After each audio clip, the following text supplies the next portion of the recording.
Today we're working for Andy after his care worker reached out and nominated him for a free garden rescue.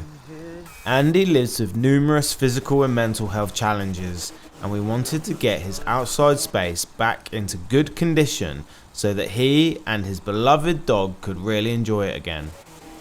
The front garden wasn't too bad, so this was mostly a basic tidy to bring it back to life. But the smell from the back garden told me straight away it was going to be a different story.